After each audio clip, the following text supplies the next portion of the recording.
And Susan Lang has been part of Continuous Growth Pathways since the very beginning of CGP, and she helps us ask you all the right questions.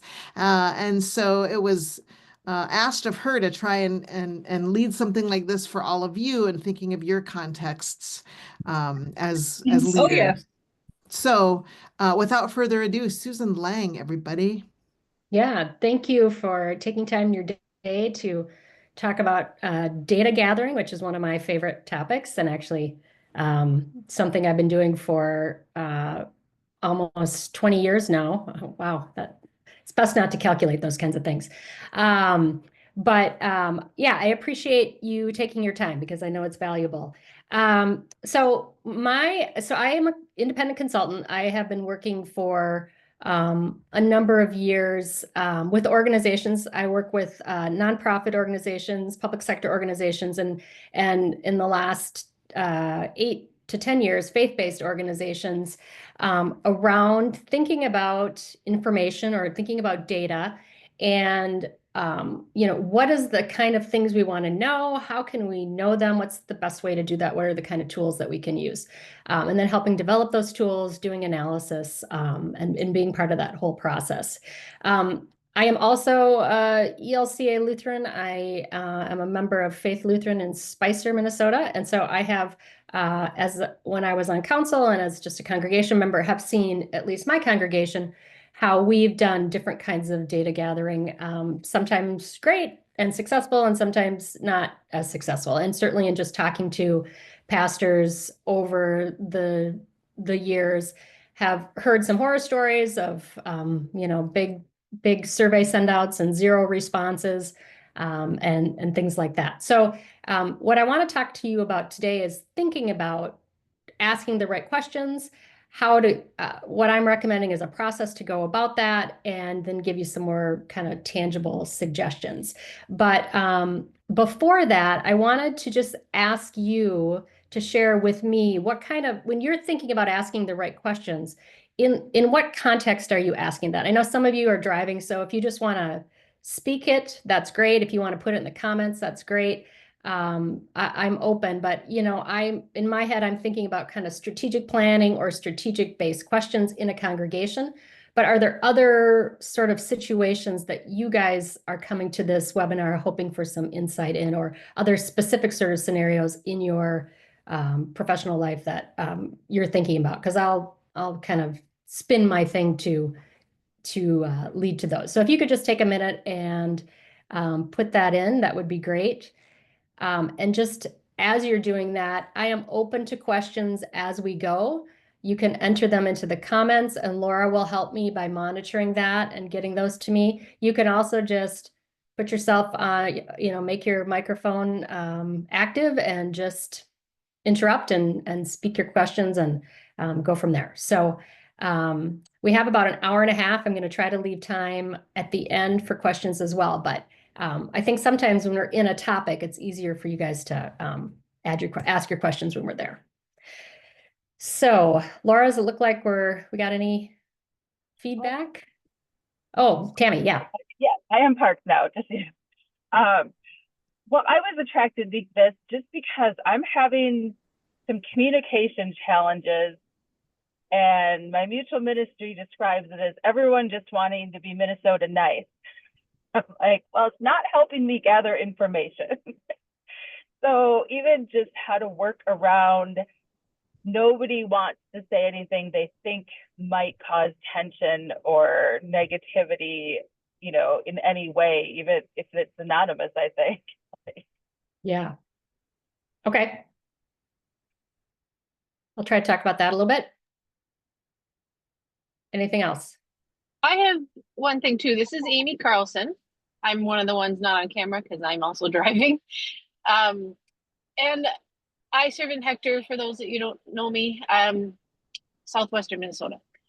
I am curious about just ongoing ministry and how you check back in about how things have gone or evaluate after you've tried things. I think generally in congregations, people are good about, sometimes coming up with ideas, planning, and doing the thing. But then after that, you just move on to the next thing. And so, for instance, we're trying dinner church different time for Lent this year. We're trying to get people excited around that. How to, after the season, come back to them and figure out how to evaluate it. That's kind of things what I'm looking for. Okay. All right. Great. Anything else? I've got a question that I'm bringing to this just from past experiences and also stories I've heard. Sorry, Paul Miller from Lake City. How to get opinions without people feeling like they've voted. Like Yeah. sometimes you do a survey and people feel like, well, I voted for this option. Why am I not being listened to? So then it's better not to do the survey. It feels like, Mhm. so what's a good way to do that? Okay. Good. All right, my pen just dried up. Hang on one second. I gotta grab another pen here somewhere.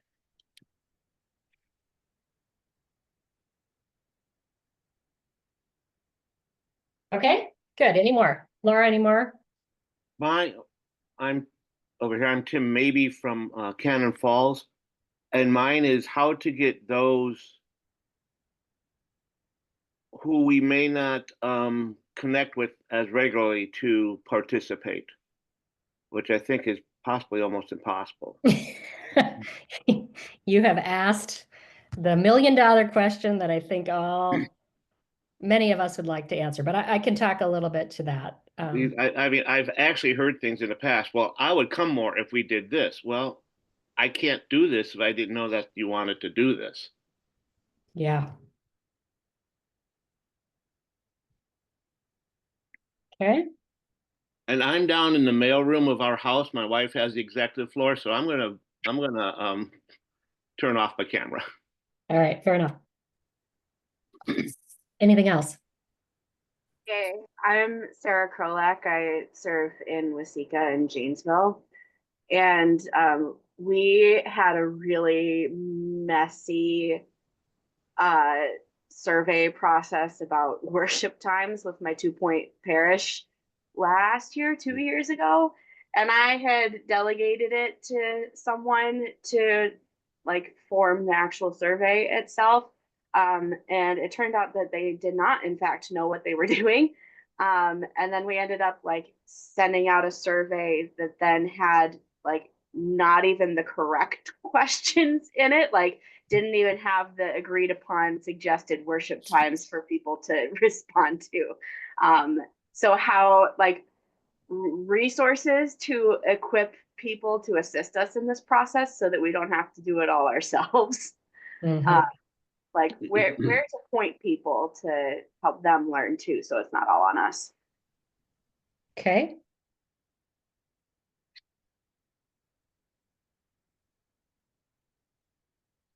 Anything else?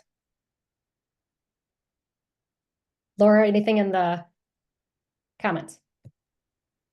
Not so far, no. Okay. All right. Last call. Anything more? All right, we're gonna keep going. Okay, great. So I'm going to touch on those as we go along. And if I haven't at the end, please remind me and I can talk to that. But I'll try to do it as in the sections. I think I'm going to talk about a lot of these things. And I mean, I may not have great answers for all of these because some of your questions are tricky, but I'll do my best. So we'll go from there. So let's see. Let's back to this. All right.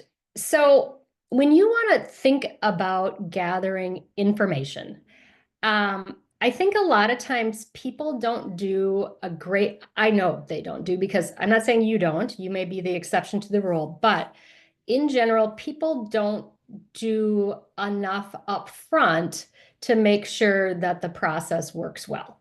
And so like Sarah's process of talking about the survey and some of those other things, I think it's important it is not a simple process to do a survey. First of all, there are other things to do besides surveys, and we'll talk about that. But I think we have this illusion that it's like a slam bang, send it out, easy peasy thing to do a survey. It's easy to send out a bad survey. But if you really want good information and you want good response rate, you have to think about this stuff up front. And so I don't care who in your congregation is telling you it's easy, it is not easy. So what I think is important is really before you even come up with the questions and the tool, and I think people jump to say, oh, we should do a survey. And it's really more like, what information do we need? Like, what are the big questions or big question that we're trying to answer? And that question may not be on your survey, but that question is going to lead to the questions that you're going to ask people on a survey or through a different process. So you should either with your council or with a small group or with your leadership team or your office staff or whoever the right people are, you should really take a step back and say, what is it that we want to do? And I will give you this PowerPoint, by the way, so you guys can have this. What is it that we're really trying to do? And be clear about that. And only when you have that figured out, then you start to go to the process of developing the questions. And then that's a whole process, and we'll talk some more about that. And then you're going to finalize it, and then you're going to pre-test it. And I will say that again, you will pre-test your survey. And I'm going to talk about that. But hear me say that one more time. You will pre-test your survey or whatever kind of tool you're using, the questions that you're using.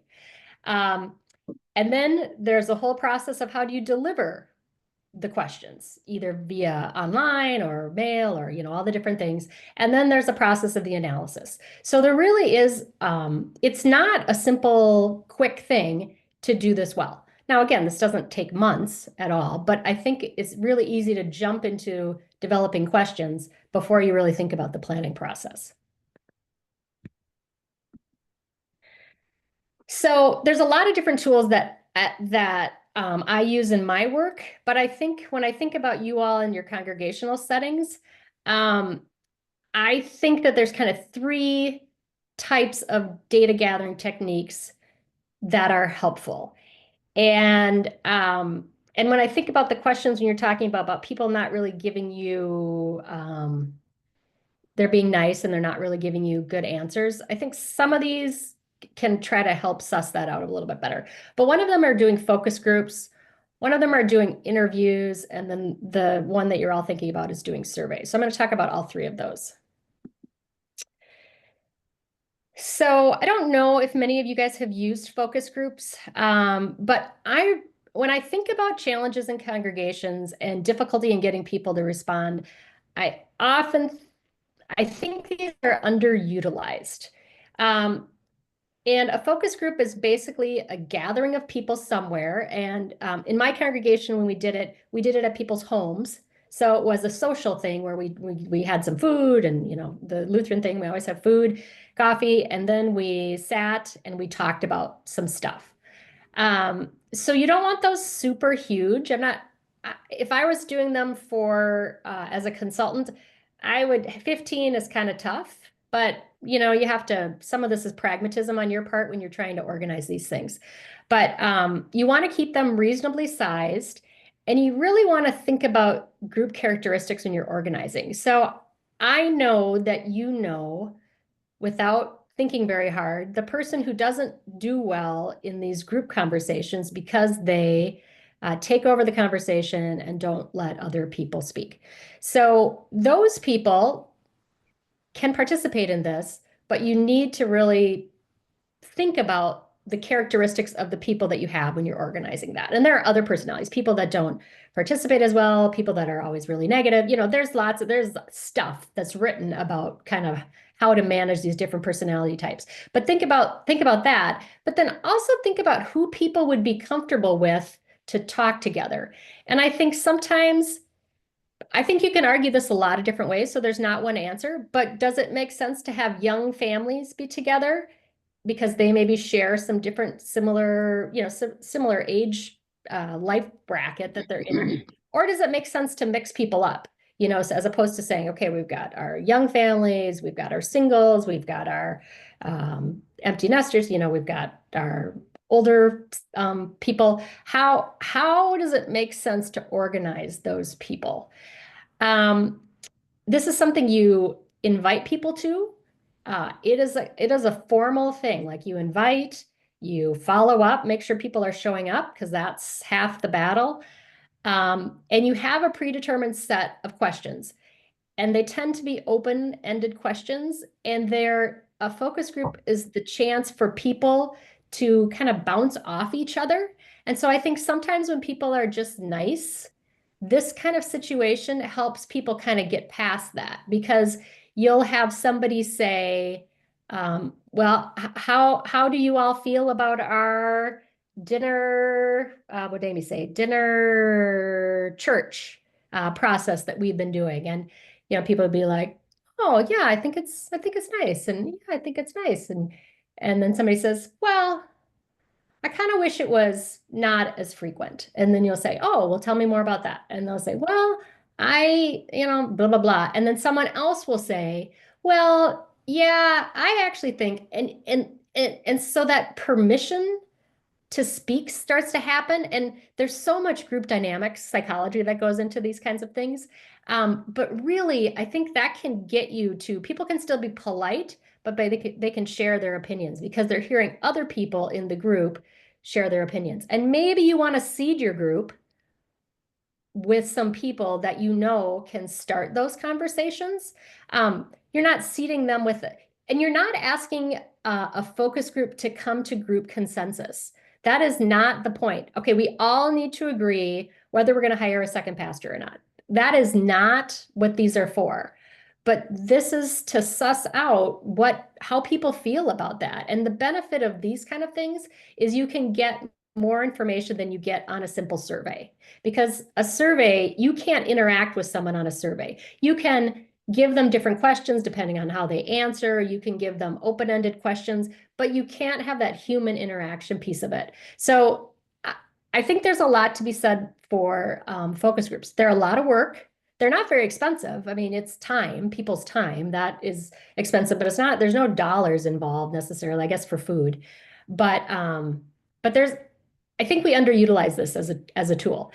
You need a trained facilitator and you need to have a note taker. So the facilitator is the one who's asking this predetermined set of questions, and they are also keeping Stan from stepping on everybody's toes and not letting everyone speak. So a good facilitator has the ability to redirect or say, Stan, thanks for that information, but it looks like Amy wants to speak. Amy, could you give me some more information or share what you're thinking about this? And they're kind of scanning the group and saying, Paul, we haven't heard from you. Elizabeth, you look like you want to say something, is there something you want to share? So I think a facilitator is great. I've seen this also done different ways. A note taker, either just like writing down notes or having a flip chart and kind of writing, okay, it sounds like what this group is saying.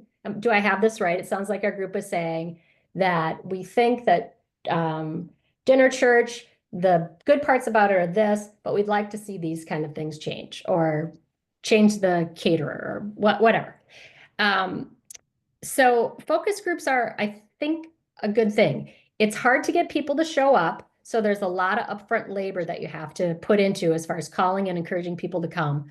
But I think you get the benefit of building a sense of community as people come together and interact with people and share these kind of conversations. So keep focus groups on your list. Interviews. I think this is harder to think about in your situation when that might make sense. It could be when it's something you're thinking about that affects a smaller group of people, but this would be more done one-on-one. Again, you have a predetermined set of questions. It's more formal than a conversation. It's not like, hey, let's go out to coffee. I mean, you can go out to coffee, but you have a list of things that you want to ask, and you're going to ask multiple people the same things. So you want to be consistent in how you're talking, making sure that you're asking people these questions. But also, this can be a place where you can get more depth of information. Tell me more. You said this. What were you thinking about that? Do you like how it is today, or do you don't like? An interviewer should be neutral, so you want to make sure that you have a neutral party. But again, this is another tool. Both on focus groups and on interviewers, it's helpful to use the same facilitators or interviewers across multiple sessions of these things. So there's consistency. If you're doing focus groups and you have a large number, maybe you're going to have 2 sets of facilitators and note takers. But you don't want to change that up with each person, because then you're not having the same filtering that's going on and the same level of leading. So those are some things to think about. And then the survey, which I'm sure you all have done or have taken ad nauseum. But again, if you're going to do a survey, back to what I said before, what is it you want to know? What's your big picture question? These points are true for the other ones as well. But why do you want to know this information? So I think a lot of times what happens when we're putting together question list for surveys or whatever is we say, well, since we're doing this, I would like to know what people think about the parking lot. And, Joe wants to know about the choir and if anybody would be interested in doing this. And, oh, we don't know when, people got married, so maybe we want to celebrate their anniversary, so maybe we should be asking about this. And suddenly what you've created is this hornet's nest of stuff that doesn't have any purpose, and you're trying to serve too many masters in this thing. And it's really, I come back to, what is your big question? You have to be brutal about staying focused on what it is you want to know. This is why you're going through that process. Don't just throw extra questions on. And I'm going to talk about survey response rates. We'll get to that, but these are all tied together. So why do you want to know this information? And then who's your population of interest? Who do you want to ask this to? So I think a lot of times we say, oh, we're going to ask all our members. And maybe that's the right thing to do. But maybe do you want to ask all your active members? Maybe do you want to ask your members who financially support your congregation? There's some different ways to think about that. So don't get your hackles up about only asking people who gave money, because that's not what I'm implying. But you can subdivide your congregation in different ways, particularly if you have good data, and we'll talk about that as well too. But who do you really want to hear from about this thing? Maybe for Sunday school, you only want to hear from people that are involved in Sunday school or people that are younger.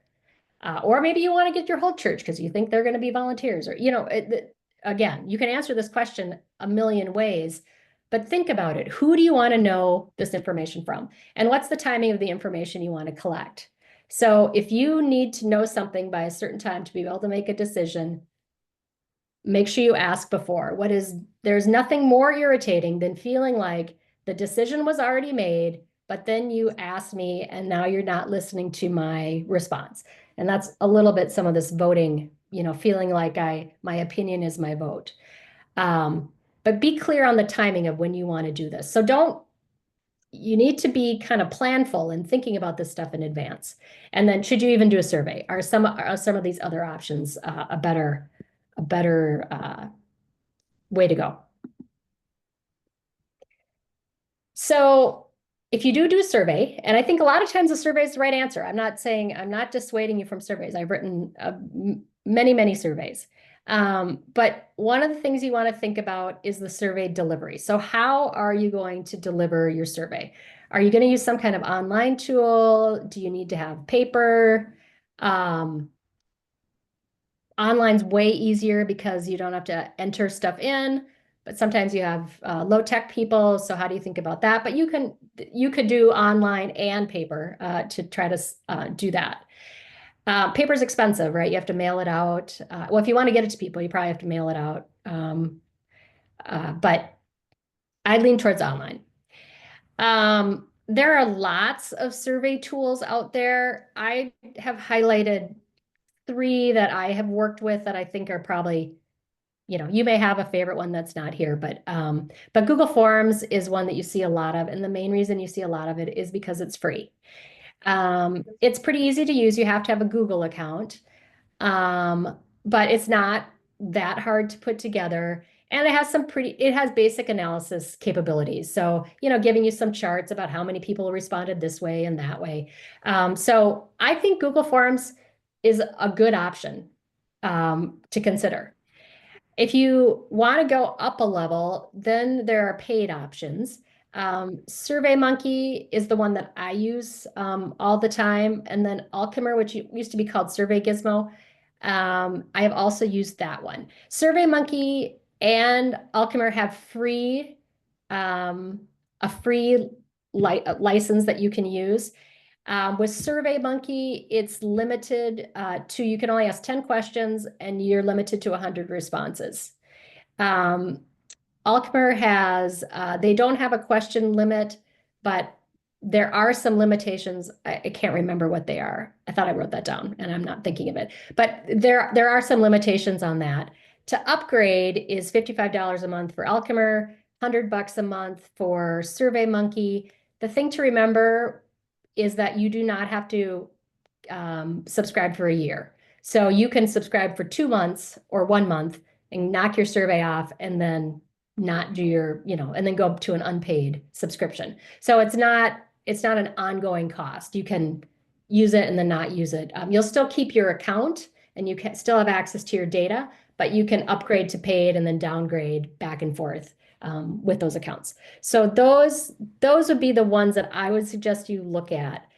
When you talk about like not having great skills, I think some of that is kind of going back to not having a lone wolf doing all of it, but having a group that you bring that back to, particularly when we're talking about testing it. I think that's one place where you're going to catch that kind of stuff.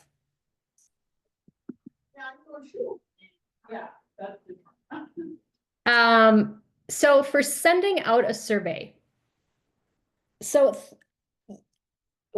thing to do, and Laura and I talk about this a lot, is who's the request coming from? So I'm assuming that you're sending something out online. I'm guessing that that's the way most of you are going to do this. But who is the email coming from? So through CGP, I don't want the email to come from me because all the CGP members don't necessarily know me. So then they think it's a weird email, it's spam, they're going to delete it, etc. But if it comes from Laura, people know Laura's name and they are familiar with her email. So think about who the request should come from. And I ask my clients to go as high up in the food chain as you can to make the request. So I would think having the pastor from the pastor's email send out the request is more impactful than just getting it from the church office. So, we all do that when we filter through our stuff. And I get a lot of emails from the office, but I don't get a lot of emails from my pastor. So I would note that and probably I would open that one. And I may not open every single email from church, or I might. I actually probably do. But there are certainly people in your congregation that wouldn't. And then the other one is, depending on your size, and when we talk about doing reminders, what about a phone call, right? You will always get better responses if you call people and leave voicemails. Even just leaving a voicemail raises your request out of the mire of millions of emails that everybody gets. So you would be surprised how much that helps. However, you then need people to call. And if you're talking about hundreds of people, that's tough. If you're talking about 100 and you divide it across your council and yourself and a couple other people, maybe that's 10 phone calls. That's not really probably going to take all that long. In these tools, there are ways that you can share the link for the survey. One of them is you can just send out an email to everybody on your email list and include the link for the survey. That's very easy. The downside of that is that your tool doesn't know who's responded. So we don't know how many people, the tool doesn't know how many people it's going to. And so we don't know who to remind because we don't know who has responded. So the only thing we can do when we're reminding people about our survey is we have to remind everybody. And then we're back to this filling up people's emails with a bunch of stuff that isn't relevant. And so I think that's the downside of that link. The other thing you can do is you can put your link on a web page.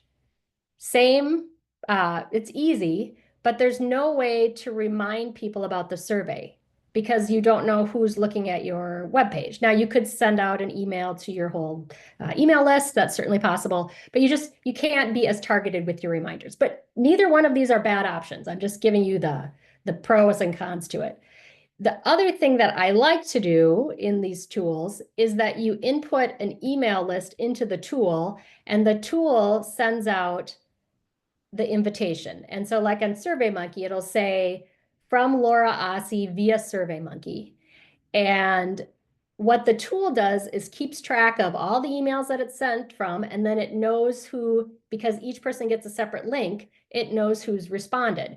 So it cannot send reminders to people who have responded and only send reminders to those who haven't responded. But what that means is you have an accurate email list. And I think that's really an important thing. And there may be some data cleanup that you might want to do before doing big congregational surveys to make sure you have the right email list, because it's only as good as the email list that you put in. But that's the benefit of that. The downside of that is you need to have someone who's savvy enough in the tool to be able to do it. It's not hard, but they need to be able to be comfortable enough to do those kinds of things.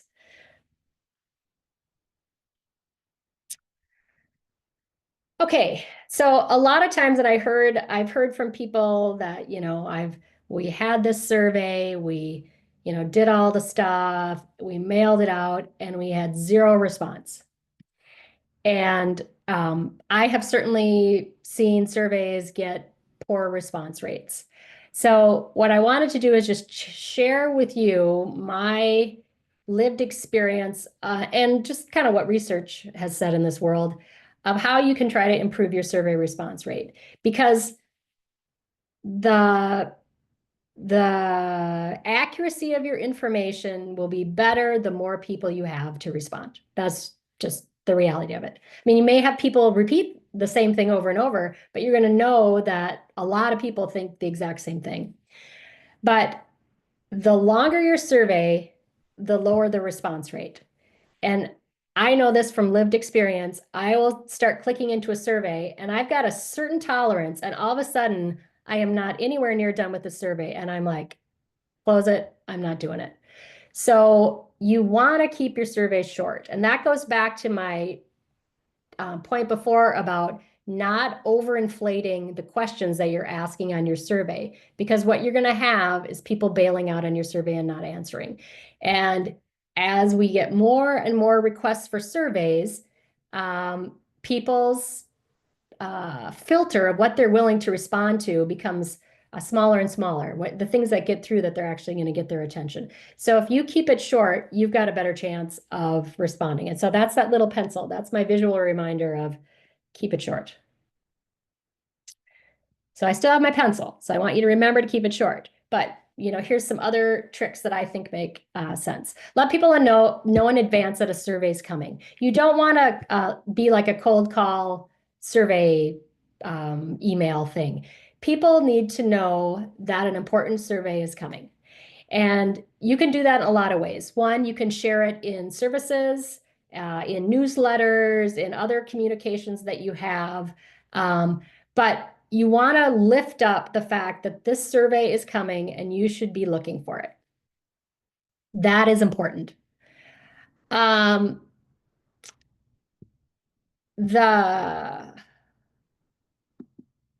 on, here we go. Whoops, sorry, hang on one second. I lost my presentation. Here we go. So another one is your respondents. Clean up your membership list, or again, think about who you're emailing things to. If you have 500 people on your membership list, but you only have 75 people that show up, and you're sending an email out to 500 people, well, I'm willing to bet you're not, for 400 of those, you're not getting any response. And so you feel like you have a terrible response rate, but the population of interest that you're sending it to is not who you sent the survey to. So if you can have a better email list, and I don't know how you guys categorize things, you would know that better, but if there's any way to clean that list up and make sure you're only asking from people that are active or involved or whatever category it is, you're gonna have a better response rate. That's just the reality, because those are the people that care. Again, I talked about this before. Who do you want to respond? Is it active members? Okay, you're going to get a better chance of those people responding. But I know there's more to that than just that. So you need to think through that though, and decide who your grouping is that you want to ask, you want to send your survey to. And then preset a time frame for response. People do better with deadlines. So if you say we need your response in 2 weeks, I may ignore your first survey or your first email that you sent out, but when it's getting closer to the end of 2 weeks, I'll start to pay attention. And you can, in your planning, I often add, especially if I'm not getting a good enough response rate, you can add an extension, add a week extension. You don't have to tell people you're adding a week extension at the beginning, but you say, okay, we need your response by this date. And then you'll say, okay, we've decided to extend it for another week. You have a little bit more time.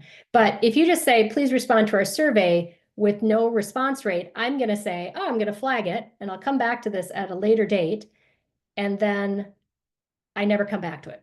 So, but if you say, I need it by this date, it triggers something different in my brain and I start thinking differently about it. Reminders. So I have bolded and put that in a little square. That is another one that's really important to get people to respond. And just think about your own self, right? Where somebody asks you to do something, you flag it, or whatever, however you use it, and then it goes out of your brain, and you want to do it, but it's just gotten lost in the mix. And then somebody reminds you, and you're like, oh my gosh, thank you for reminding me. So reminders are really important, and I would suggest 3. And the last one, I would say final reminder. You can do 2 depending on your time frame. It's not a written in stone, but on your last one, say final reminder in the heading of the email so that people know this is the last one I'm getting, because those procrastinators pay attention to that and they actually respond. And the reason I was hyping on the benefits of the tools and being able to send out reminders is the more focused ability you have to send out reminders, the better those reminders are going to work. And some of it is even knowing how many people you should be expecting to respond. So, if you're just blindly sending something out, it's really hard to know if you have a very good response rate because you don't even know what the number is that's the total possible people. So that's the thinking about, but with reminders. Swag, that doesn't usually work. Sending out a bookmark or something with, people won't do this stuff for swag. So I just would not bother with that. I just have not seen that be very effective. Incentives. So incentives are a little bit different than swag. So sometimes there's, and this again is specific to your group and how you function, but is there something that you could offer if there was a certain response rate level or some kind of thing, like some line, and then if we have enough people respond, the pastor will shave their head, or maybe that's great only for youth and then nobody else cares. But are there things that you can do if we get enough response? We'll do some kind of special celebration or something. But it needs to be something that matters to the respondents. And it's not really like giving them a thing. It's doing something that they find interesting. Humor is not a bad thing to embed in this whole process. This doesn't need to be formal, but you know your people. So that's really where you have to think about that. I rarely use incentives or swag. I never use swag. The other thing is be creative. Go where your people are. So you send out the email list. You're waiting for people to respond. You've got people at church activities, coffee hour, beginning of the service. Encourage people in those times to look on their emails for their link to get, and if they can't find it, they can just go to a generic link. But if you do a small survey, it's going to take 3 to 5 minutes to fill out. So at max 10 minutes. And so it doesn't really take that long. And so, think about encouraging people to complete that survey at places where they're already at, coffee hour, Bible study, yada, yada, whatever those things are. And most people have phones. And so you can just do it on your phone. And then low tech people, if you have people in your organization that are not comfortable with technology, you can always do some paper copies. The downside is somebody has to go into the survey tool and type it in as if they were that person. It just takes time, but it's not the end of the world. Okay, I want to talk about to the point of writing questions, because writing questions is actually not super easy. And so I want to share with you some things to think about when you're actually crafting questions. But before I do that, actually, I want to just go back and look at your comments see if I've covered some of these things.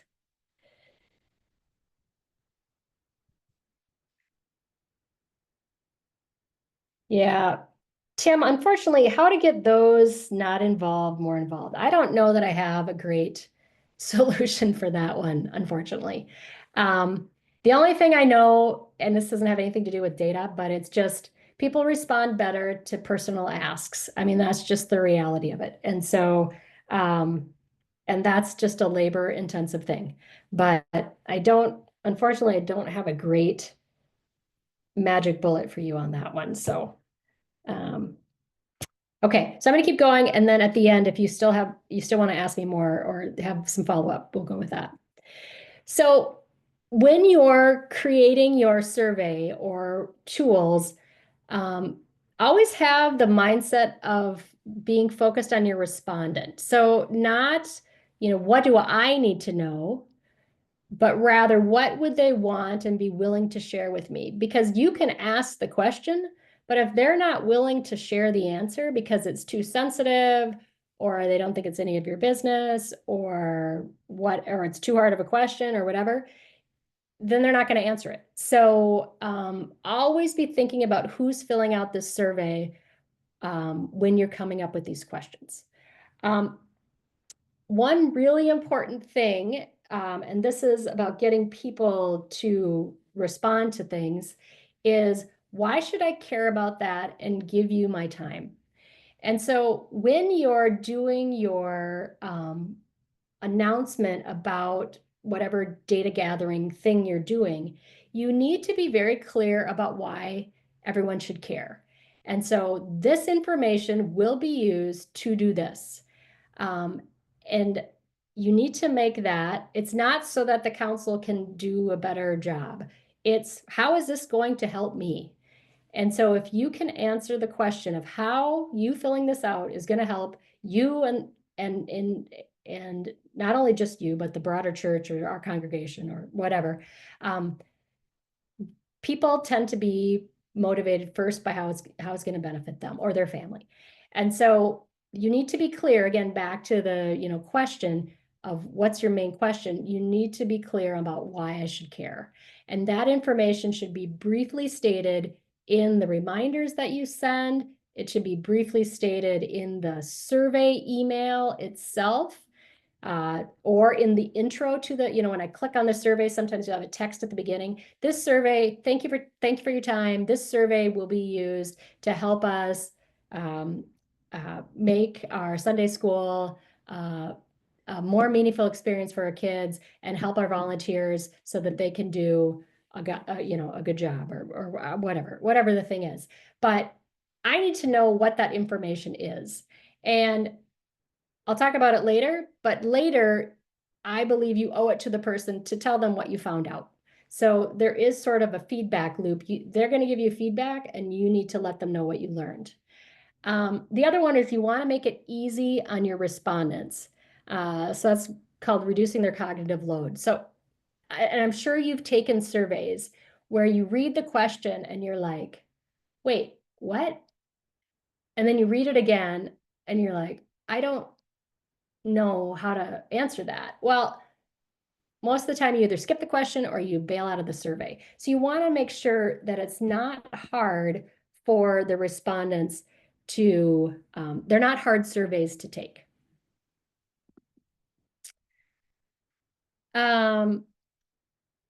There are some ethical things that I think about when you're asking people for information. And this goes back to not throwing a bunch of extra stuff in there.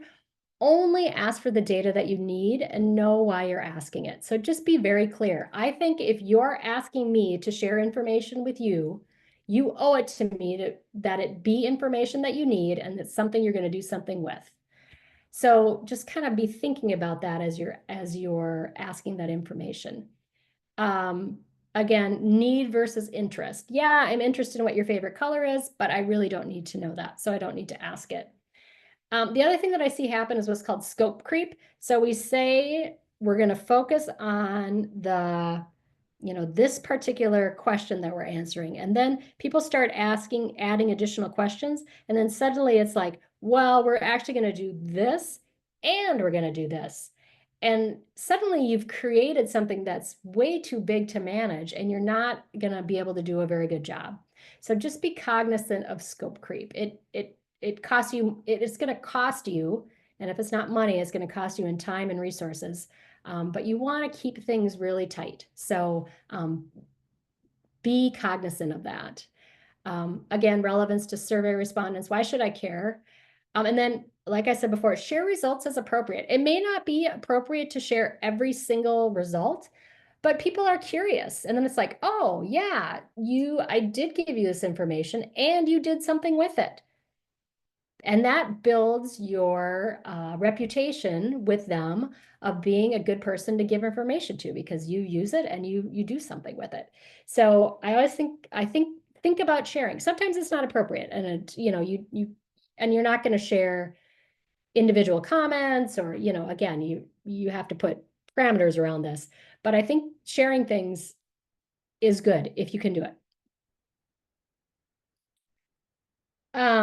Thinking about demographic data, asking information about gender, age range, occupation, et cetera. Only ask the stuff if you need it, but you may need it for different kinds of sorting during the analysis. So you may want to know, how do our young families answer versus our older seniors answer versus our, or maybe a range, our 20s to 30s versus 40s to 50s versus 60 plus or whatever. If you want to look at things based on different categories, you need to know what that category is.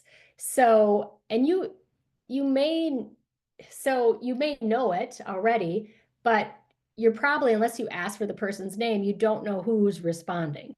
So you have to have that information in the data that you're getting from the survey. So it's important to think about how you might want to look at the data and ask those things in the survey so that you can look at it with different slicing and dicing kind of ways. Anonymous. Our response is anonymous, confidential. So if they're not anonymous, you need to let people know. You would ask for their name, or you're going to track their email to their names and do some linking like that. You can have anonymous and confidential. Typically, the difference is anonymous is I don't know, nobody knows who it was who said what. Confidential is I know who you are, but I'm not sharing that with the broader group. And so that one's a little bit dicier. When I'm a consultant, I can do that because I can say, I will know, but I will not share that with my client. And so then I might be able to get, so that's where confidential doesn't work. Probably in your world, confidential is a little bit harder because this is not going to be something you just do by yourself as a pastor. And so you want to, you want to, if it's confidential, you really have to be careful controlling the data. Do you need to ask for any sensitive data? You want to think carefully about that. And if there's anything that people might be uncomfortable telling you. If you do ask that, I think you should always allow or prefer not to answer option. You want to let people be in control of what they want to tell you. And sometimes people will set up, when you create a survey online, you can require individual questions to be responded to. You can require all of them, you can require none. And sometimes people are like, I just require them all. I want everybody to give me all the information. But if there's one I don't want to answer and you require it, I will bail out of your survey and not give you any information. So I generally don't require any questions unless there are ones that are really key, or I have some logic built into my survey that I need to know this to tell you where to go. But new survey writers tend to require a lot of answers to the questions, and it ends up kind of biting in the butt after you try it, and then you learn that's a bad idea. So make sure you write really clear, high quality questions. And this comes, I'm going to talk more about testing. So this is an area where testing is important. But you don't want to use jargon. You don't want to use church jargon. You want to be careful and make sure that people understand the terms that you're using. Pastors, you speak a language that a lot of your congregation members don't speak. And so being cognizant of what's jargon and what's not jargon. Use simple, non-ambiguous language. Avoid mental calculations. How many times per year did you come to church? That's tough for me to answer. How many times did you come to church in the last month? That's easier for me to answer. So, don't make it, again, cognitive load, don't make it hard to ask people questions. Define terms. If you are using a term and it's important that people understand the term the same way, then you can embed in the question, we define, so this is a CGP survey, we're talking about collegiality. We define collegiality as this. You could define it differently. Here's how we're defining it. We want you to use that definition when you're answering the question. And then match the question to the response option. So that's this cartoon here. On a scale of 1 to 10, please report your gender. Well, that is impossible to answer. And then I will bail out of that survey. So midpoint debate. So those of us who do surveys, we can kind of geek out on this whole thing. But that really means, do you have an even number or an odd number of options? And do you let people kind of opt out by picking the middle option? Or do you force people to go one way or the other? So here's a question that we asked for CGP, an agreement statement. And the choices are strongly agree, neither agree or disagree. So that's kind of your opt-out option. Disagree and strongly agree.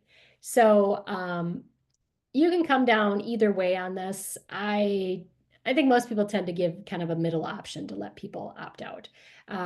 But maybe there's not really even a legitimate neutral option. So you want to, again, this is where you want to think about your question. You can include a don't know if that's relevant. And the reason you want to do this is for data integrity. If I'm forced to answer something, I may just pick one and it's not really what I think. And so suddenly your data is not accurate. And so you may be making decisions around things that aren't helpful. So you don't want to force people to answer something they don't want to answer, because then it may not be accurate. Avoid leading questions. So you don't want to say, do you agree that? Because your presumption is that they're agreeing. So what you want to say is, do you agree or disagree? Or be neutral. Please rate your agreement or disagreement with the following statement. So you want to keep things neutral. You don't want to be promoting a viewpoint. And you also want to have balanced choices. So in this one, same question that I showed you before, I have 2 positives, a strongly agree and agree, and 2 negatives, 1 disagree and 1 strongly disagree. I wouldn't want to say strongly agree, agree, slightly agree, neither agree nor disagree, or disagree, because now I have 3 options for positive and only 1 for negative. So you want to have your options to be balanced. Don't ask 2 things in the same question. Those are called double-barreled questions. Rate how knowledgeable and helpful we were in assisting you, but you only have 1 answer. Well, you may be knowledgeable, but you weren't very helpful. And so how do I answer that? So just, again, you want to, if you have an and in your question, it's very likely a double-barreled question. And you should either separate it into 2 questions or only ask 1.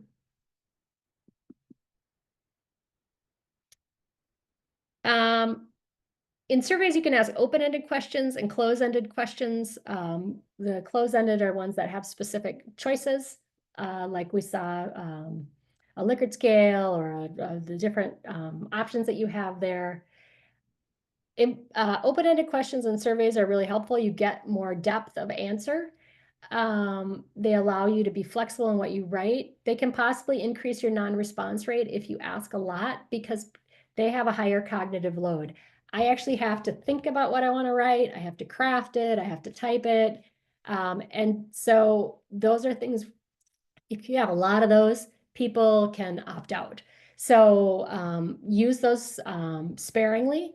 And they're also difficult to analyze. You're going to need to do some text analysis. And if you have 100 people responding to your survey, you're not going to get comments on all of them, but you have to go through and try to suss out what people are saying, comparing and grouping. And, you know, if you have tools available that you guys don't have, like official survey people have tools that can do text analysis, but it's harder to do with the tools that I shared. The paid ones have some ability to do that, but be careful of your open-ended questions. But they're important and they're valuable in a lot of different things. Again, we're trying to make this respondent focused. When you ask ranges for numbers or dates, don't have them overlap. So in this case, we're saying 0 to 3, 4 to 10. An overlap would be 0 to 3, 3 to 10. Well, if I'm there for 3 years, which one am I supposed to answer? 0 to 3 or 3 to 10? So you want to keep it in just discrete segments so that there's no overlap. If you're going to do age ranges, 40 to 49, 50 to 59, not 40 to 50, 50 to 60, 60 to 70, because they overlap and it's hard for people to know how to answer. And I always like on the last question of a survey or in a focus group or in an interview, is there anything else you'd like to tell us? It's really frustrating for someone who goes in to take a survey and they've got something that they want to make sure you know. And that's why they're taking this survey. That's why they're giving you their time. They've gotten all the way through the whole survey and you haven't asked them that information. And if you don't give them a chance to tell you, they either may not submit the whole survey or they'll submit it, but they'll be irritated and they may not take other surveys if you're going to ask them again. So always give them a chance to say, is there anything else you would like to tell us? 95% of the people have nothing to tell you, but you may get some things and they may be important things. So it's worth just always adding that at the end. Okay, so now you've gotten your questions written.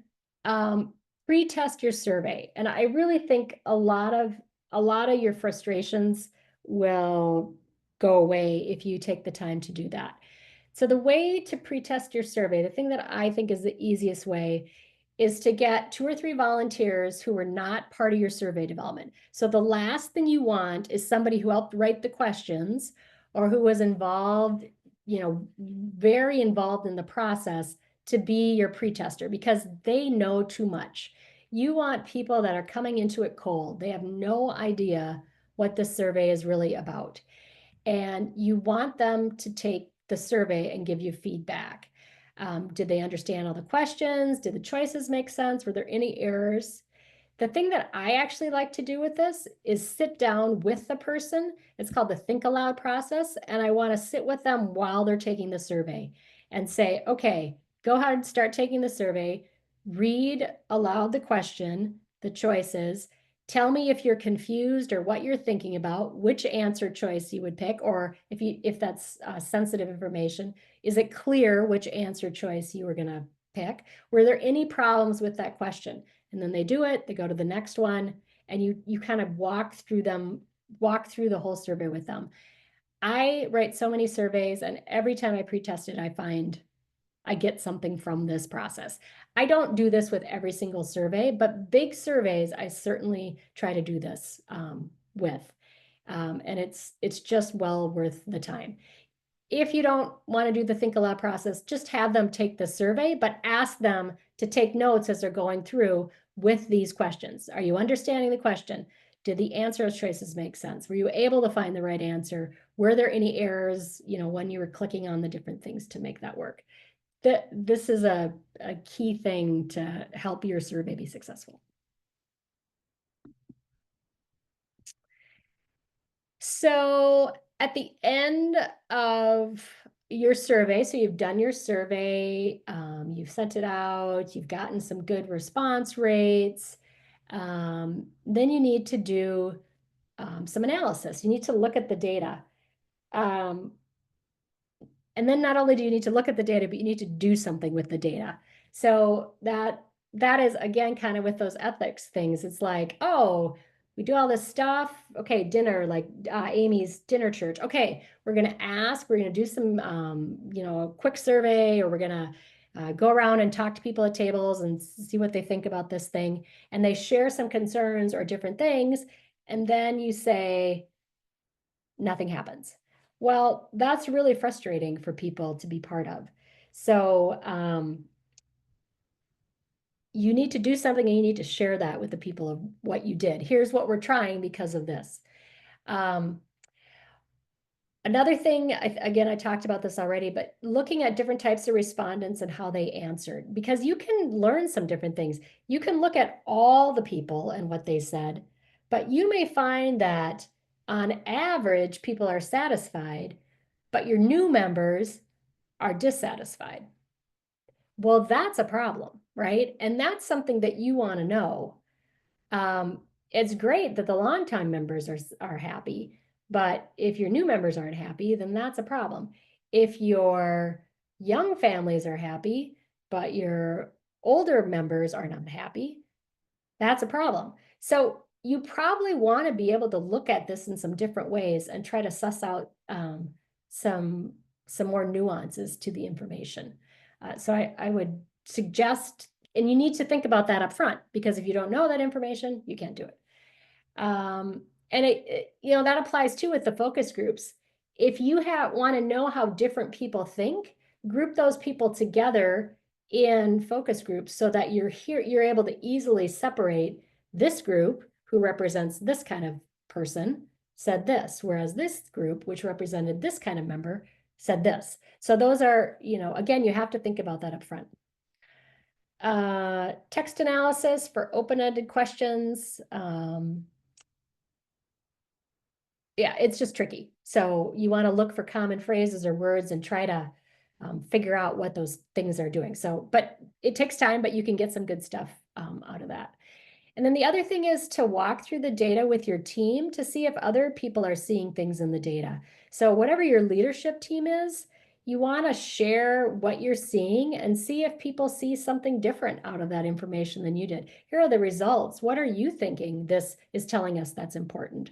So sometimes the more eyes you can get on it, the better. They need to be trained eyes, and they need to be eyes that are aware of what you're trying to accomplish. But that's, I think, a important thing. I want to talk a little bit about what Paul said, get opinions without feeling like they voted. I think that's the way you cover that is in the beginning when you're talking about, you're promoting this survey, and then also when you're reporting the results, just kind of all the way through. We are trying to get a variety of feedback from all of our members.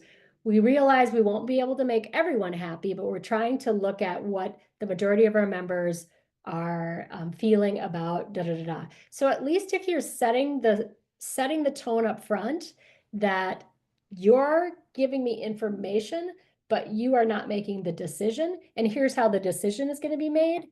People do better with those kind of things. And I'm sure there are people that that even if you told them that, they maybe would still feel that way. And I don't have an answer for that one. But in general, if you can get people informed and share with them how the process is going to go, you're going to have better buy-in with the results.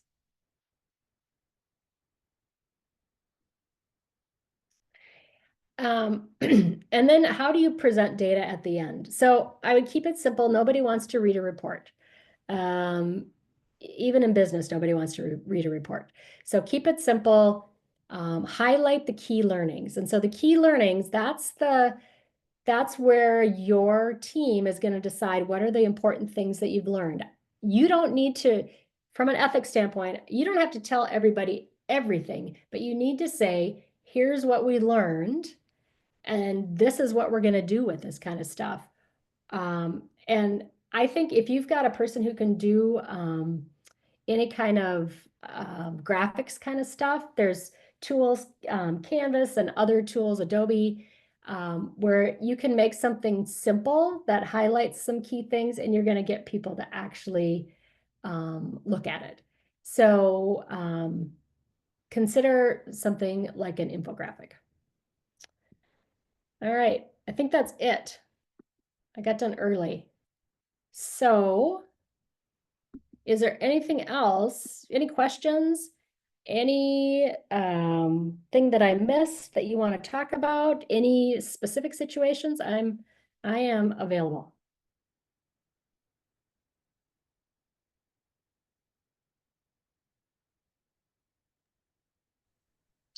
Amy here, Amy Carlson.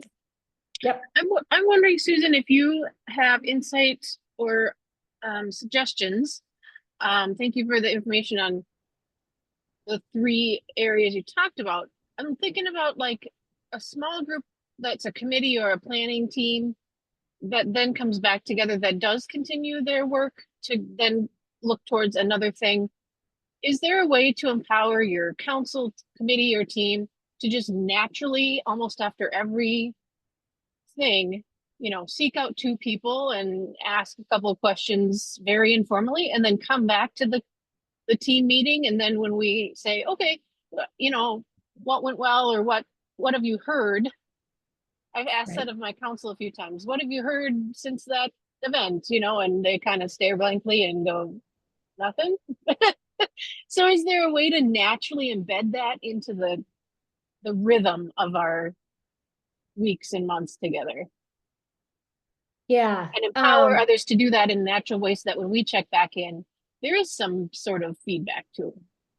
Right, right. So I think, again, when I come back to go where the people are, I think the time to ask for feedback is when people are at the events. And so, kind of wandering around and talking to people informally about how did you think this went?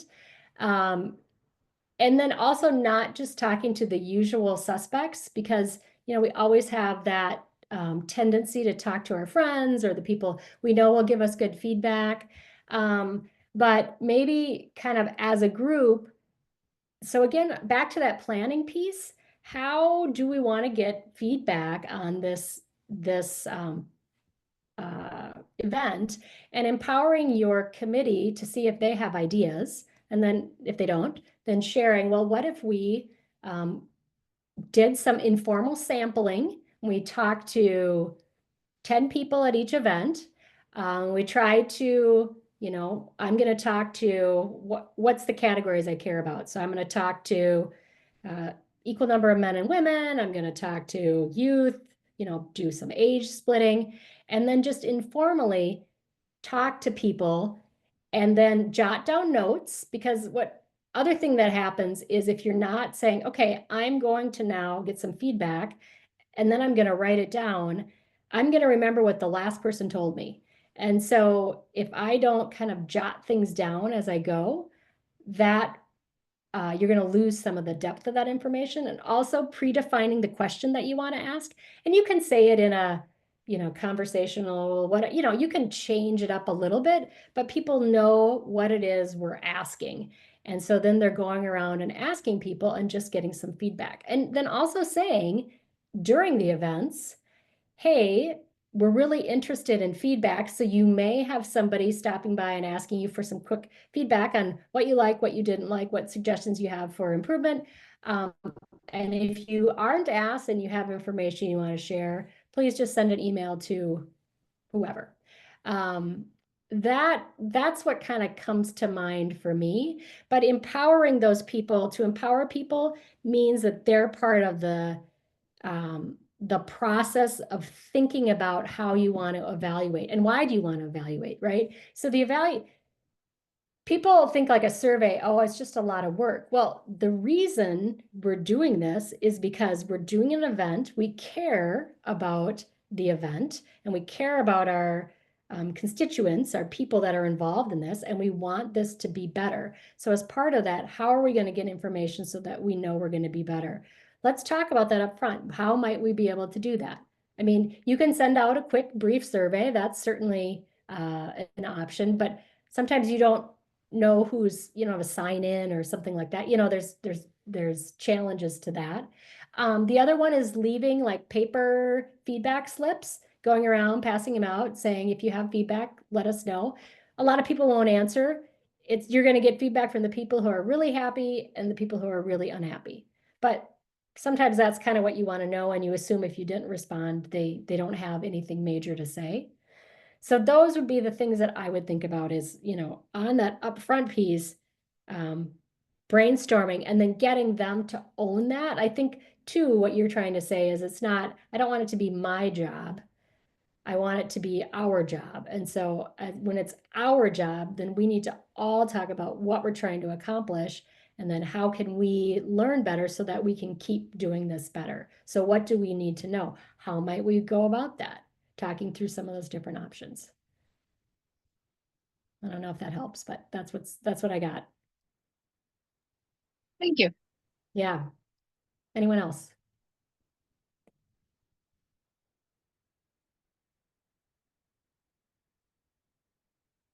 Going once? Yeah, I just wanted to add one thing. Yeah. This reminded me, which I hadn't thought of before we started this. I did a sermon response group for a while. It was really, and more focus group, although we did a written survey with open-ended questions.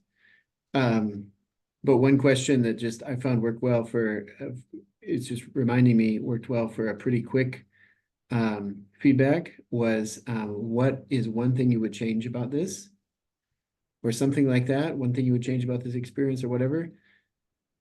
Because it gets past your Minnesota nice people who wouldn't criticize it, but you're asking me what's one thing I would change, and they might have one thing. And about, I don't know, maybe half the time it's positive. I love this, I want more of it. So it creates, so I had good luck with that question, and that just came to mind. So I thought I'd see if that makes sense to you. And I mean, obviously not in every situation, but have had good luck with that.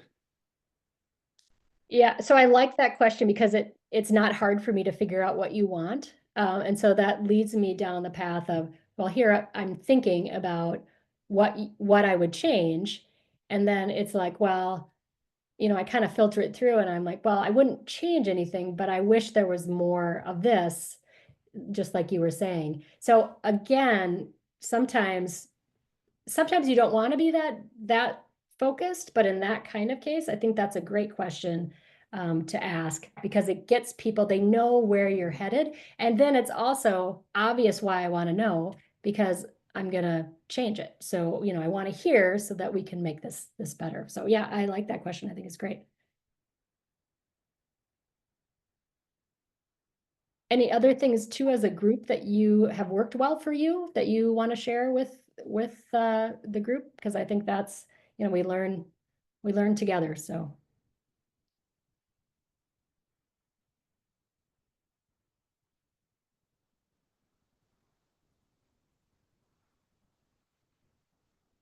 All right, going once, going twice. All right, well, you get out a little bit early, so that's a win. And I will share this email with Laura so you can have this to download it. And I will put my contact information on here, and you are welcome to send me an email if you have any questions. I'd be glad to answer any questions for you or anything like that. So yeah, thank you again for giving me your time on a Thursday morning, and I wish you well and good luck with your data gathering process. Thanks, everybody, for being here. This is like drinking from a fire hose, Susan. It's just great. Good, good. I appreciate it. I love to talk. Thanks. So Yeah, and thanks everybody for answering my surveys, especially when I send them and then the link doesn't work. So I rely on humor a lot with you, and so thank you. Especially when there are many of you that are like, oh, it doesn't, you just tell me right away. And so thank you.